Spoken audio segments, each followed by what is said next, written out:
everybody, Dr. Jason W. Morrison, theologist. Let's go to Viewer's Voice. Venora Moon.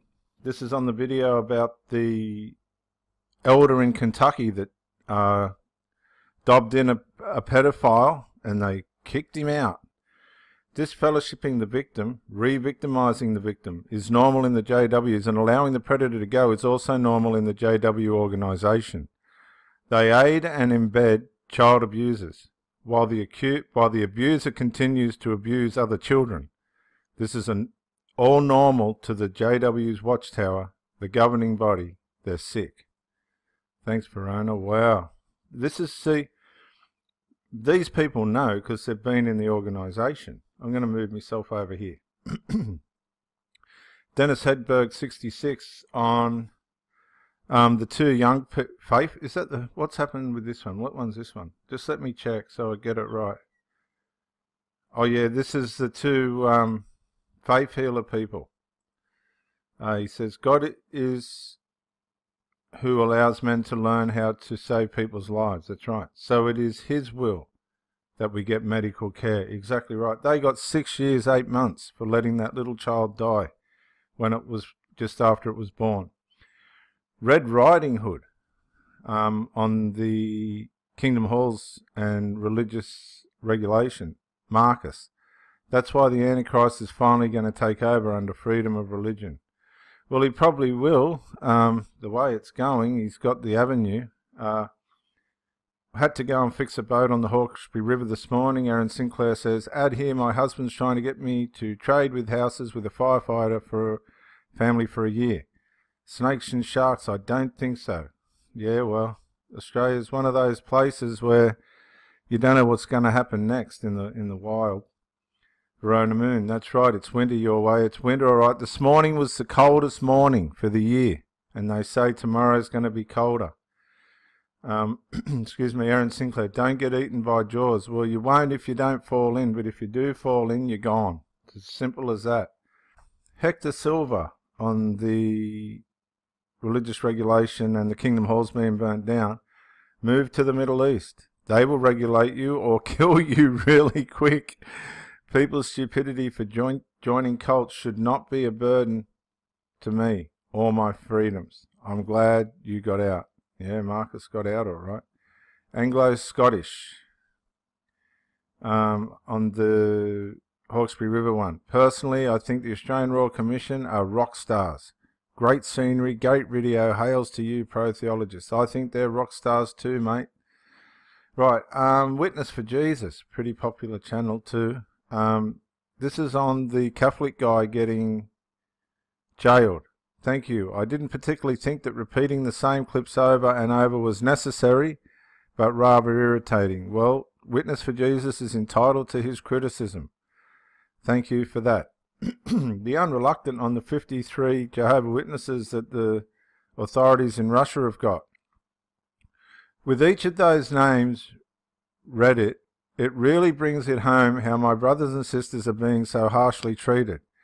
It's such a shame they are all willing to go to prison for these 8 fat little arrogant men in their little cult compound. What made me sick was the fact that when Mark Sanderson, governing body member, was there for the court trial, and after the verdict was given, he couldn't wait to get his little pompous fat white ass hauled out of Russia quick enough. So he's been and gone, hasn't he? He's been and gone, and they're just left now. Oh, there's more here, hang on. Within 4 hours he was out, leaving the people that he loved so much behind to their faith. Such brotherhood. Is that right, Mark? Then you would have went to prison with them for your brother, you evil pig. No, he wasn't going to prison for anyone, was he? He got out of there. Oh, goodness. See, this is the interesting thing about religion. While you're in, you've got their support. But as soon as things go wrong, you find out who's who. They just going to leave these people for dead. This is on the two faith healers. Aaron Sinclair. My 38-year-old cousin died because of the blood doctrine. The governing body will have its day in God's court if human courts don't get to them first. Well, I know the human courts are trying to.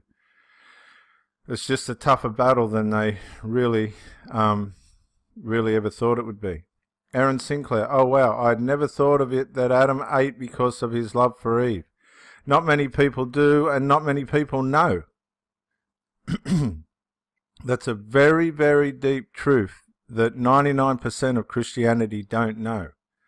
See, if you don't know what your origin is, which is love, then you're never really going to love properly at all, because you've got to go back to what your origin is. And Adam ate because he loved. I've got teachings on that if you want to go right back through my videos.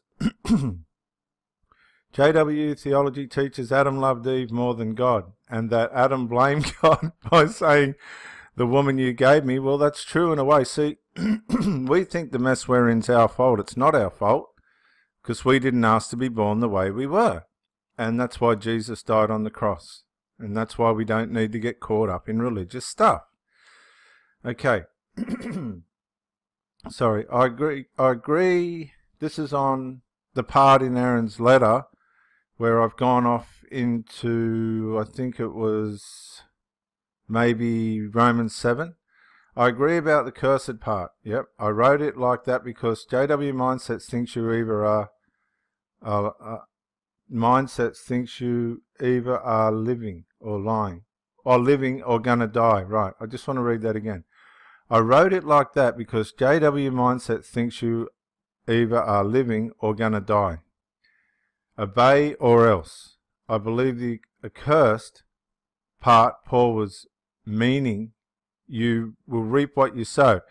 That's an interesting point, and it's hang on, just like if you try and go against what God has planned. Yeah, where Paul says you'll reap what you sow in Galatians 6, is it 5 or 6? What he's actually saying is, if you reap a faith, if you're trying to produce a faith that's one of, if you think or you have to do or not do something to make God happy or stop him from being sad, you'll sow sin and death. But if you are, I got sow and reap around. If you're sowing a works faith, you'll reap a sin and death result. If you're sowing a belief faith where you're just living because of what Christ has done, you'll reap a much better uncursed life. Sorry, I got that a bit mixed up, but that's what the point of it was. You're either going to try and make God happy or stop him from being sad, which is going to reap you a cursed life, or you're going to sow into the fact that what Christ has done is enough, and show that by sowing a life that's moving forward and not tied up in religious works. You bring heartache on yourself, that's right. Just like in Romans where it talks about those who don't obey the governments, which God allowed to be in place. Bring judgment on themselves. Exactly right. There's 19,300 people in South Korea going to jail for what? Honestly, for what? For a lie. Like the JW's not obeying Russia, and Russia's another example. Look, now they are being thrown into prison. Exactly right. And she's put this here for the 1975 prophecy failure, which goes to show, look, if they're saying Jesus was coming back in 1975, then he never come back in 1914, did he? Who would be silly enough to believe all that rubbish? Lynn Gardner, on the Kingdom Halls being burnt down and religious regulation. It's a pretty big one. Before I even listen to your video, I know that JWs have destroyed many lives. Here are 3 areas I know of firsthand. 1, they don't do anything to pedophiles like my father the elder who molested and beat me. Goodness. 2, they shun or disfellowshipped you essentially from your family, from your flesh and blood. When I say family, I'm not talking about the brothers and sisters in the Kingdom Hall. I'm talking about your parents and siblings. You are cut off. I'm not disfellowshipped, but my siblings and parents cut me off after I told my father. 3, they brainwash you into believing that Armageddon is coming tomorrow, so don't get an education and don't store up your treasures on earth. Armageddon, I keep talking it. See, this Armageddon thing, it's so... not many people know the reality of it. It's an event that's going to take place specifically in the Middle East. The Western countries and all the others are only going to have the ripple effect of it in certain levels of degree and tribulation. But the primary event of Armageddon's taking place in Israel, in the Middle East, over there somewhere near Israel, because they're going to try and destroy the nation. It's really, we're just secondary to it. There'll be sheep nations which are allies trying to save Israel. There'll be goat nations which are the ones that are trying to destroy Israel. Now, in some instances, the goat nations may try and attack and destroy the sheep nations, but that's about as far as you'll see of Armageddon. It's such a manipulative doctrine, that. And it's nowhere near happening at the moment. So don't get an education somewhere. Oh, and did I forget to say that they baptize you at age 10, 11 and 12 when you really aren't mature enough to make a decision about baptism? That's right. If they're baptizing people at that age, then they should be marrying people at that age, if you can get my drift. Later in life, when you're old enough to realise that maybe you're in a cult and you want to get out, that baptism comes to bite you in the butt.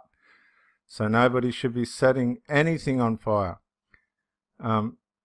And there is absolutely no excuse, but I can see how people would get frustrated with no action being taken against some of the evildoers in the organisation. See, these are the sort of comments that we want. Hang on, I've hit the wrong... Yeah, these are the sort of comments that we want. I'll read this Green Goddess one. What a tragedy. This was the faith healers that got 6 years, 8 months for giving birth to their twins at their home, and one of the twins needed urgent medical help. They thought prayer was going to heal the child, and it died, and they got 6 years, 8 months. So don't worry, the authorities would be trying to work out a way of getting past this blood doctrine. What a tragedy. These people are likely born in, yes they were, and when you are born into a cult, you believe what you know, and you only really know what they teach you. That's right. I thank God I escaped the Watchtower cult with the only scars that I have, and I pray God shows mercy to these parents, because I'm sure they did what they believed was the only thing to do. That's an interesting point, because the Lord will forgive you, but you will pay the consequences. That's the thing. The Lord's a lot more forgiving than what the legal systems of the world are. These orgs and their policies should be held accountable for these beliefs that cost lives. Yes. Born in, raised as a child in these cults, they don't have a fair chance at life, and the decisions they make due to it, everyone's losses. The world loses. That's right. You don't want people getting hurt. The unreluctant. Sorry, mate, I keep interrupting. Turn off your notifications when you're doing a video. Yeah. All right. Correct. JW's belief that the soul is you. You as a person. This is talking about where I've mentioned that we all have a spirit, and that the spirit in our body creates a soul, and that's the unique us. This scripture that they give to support this is Ezekiel 18:20. This is why they say Jehovah, when he died, that your memory is kept with Jehovah, your body rots into nothing, and when you're resurrected, which of course isn't your real body, but you're given a new earthly body, and your memory is implanted into the brain like a USB being slotted in, then the memory is downloaded. Totally bonkers. It is. Why would they make that stuff up? Now here is where it gets interesting. If you're one of the anointed, then they say Jehovah's Spirit works with them and gives them a spirit. Gives them a spirit. Wow, that's weird, isn't it? He gives them a spirit, but it's his spirit to be aligned with their spirit. I quizzed my mother on how Jehovah gives the spirit. Guess what? No idea. But it didn't matter, because she wasn't going to heaven anyway. Mate, the doctrines are totally messed up. Are they? What? It didn't matter because she wasn't going to heaven anyway. Isn't she going to get a shock? Isn't she going to get a shock when her feet leave the ground? One more. We'll do Eddie, Age Eddie, on, again, the religious regulation and the burning down of the kingdom halls. Maybe I'm missing something, but what's the meaning of the expression regulation in religion? Religion is a way of life involving worship. Yes, that's a part of it, but not all of it. It is not an organisation, neither it is a building. Well, it is when the organisations start controlling people. By default, religion encompasses its own regulation. No, to a point, but it's... Okay, by default, religion encompasses its own regulation, but that doesn't mean it's totally accountable to reality. Like everyone else, its members or followers are subject to the law of the land, not if they're hiding things from the law of the land. I think the speaker is referring to the legal status of an organised religion, a charity. Not all religions do charity. Now, I believe that regulations for charities are as flimsy as the criteria that legally constitutes a charity. If I'm mistaken, please clarify, but I think the speaker is confusing the issue by asking the wrong question. No, I don't agree with that. I'm sorry. He hasn't confused anything. I thought his talk was one of the most intelligent talks on religious regulation that I've ever heard. The Watchtower Society is a policymaker. Kingdom Halls and affiliates are merely mentally blinded people, not to blame. We do better to pity them as did Christ when we saw the crowd skin like sheep without a shepherd. Target the Watchtower Society with your critique. They are the ones who have put themselves in the responsible position to administer truth, transparency, and goodness to sincere Christians. This is Dr. Jason W. Morrison, theologist. Bye for now. Yeah, Dr. Jason Morrison, theologist again. I just want to say thank you for watching the videos, and I hope you got plenty of self-rediscovery and freedom out of it. If you watched it on YouTube, please share or like, maybe even comment. If you watched it on Facebook, like, comment, share. But most of all, get out and live. This isn't a rehearsal. You've got a one-off life. Don't let your loyalty and your faithfulness blind you to the life that you should be experiencing. Till the next video, thank you for watching, and bye for now.